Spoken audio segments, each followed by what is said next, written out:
हिंदू धर्म में शादी के लिए लड़की और लड़के की कुंडली का मिलना बेहद जरूरी होता है। भविष्य में आने वाले दुख, संकट और बाधाओं से बचने के लिए कुंडलियों के मिलान को प्राथमिकता दी जाती है। हिंदू धार्मिक ग्रंथों के अनुसार लड़का और लड़की के विवाह के बाद भविष्य में आने वाली परेशानियों से बचने का एकमात्र उपाय उनकी कुंडलियों का मिलान होता है। दोनों की कुंडली मिलान के समय ज्यादा से ज्यादा गुणों का मिलान किया जाता है। मांगलिक दोष, नाड़ी दोष, गण दोष, इन सभी मुख्य बातों का ध्यान रखा जाता है और कुंडली देखी जाती है।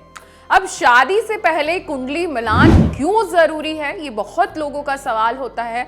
तो चलिए आज इसका उत्तर आपको दे ही देते हैं। ज्योतिष शास्त्र के अनुसार यदि किसी की कुंडली में नाड़ी दोष, मांगलिक दोष, गण दोष ये सब हैं, तो इसका समाधान करना बेहद जरूरी होता है। अगर ऐसा नहीं किया गया तो वर वधू के जीवन में दुख और परेशानियां आती रहती हैं। ज्योतिषी बताते हैं कि कुंडली में मांगलिक दोष, नाड़ी दोष और गण दोष का मिलान जरूर करना चाहिए। यदि यह मिलान नहीं होता तो लड़के लड़की का जीवन दुखों और परेशानियों से भर जाता है। इतना ही नहीं, उनका विवाह टूट भी सकता है। ज्योतिष के अनुसार ऐसा इसलिए होता है क्योंकि उनकी कुंडलियों में मांगलिक दोष, नाड़ी दोष और गण दोष मिलाया नहीं जाता।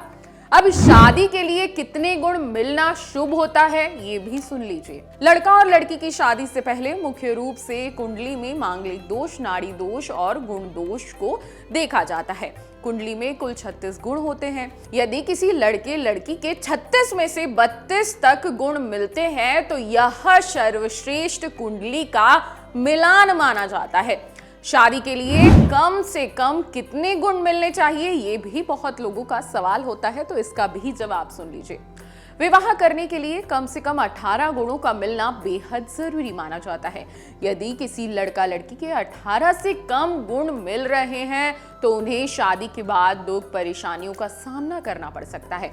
साथ ही यह रिश्ता जल्द ही टूट जाता है।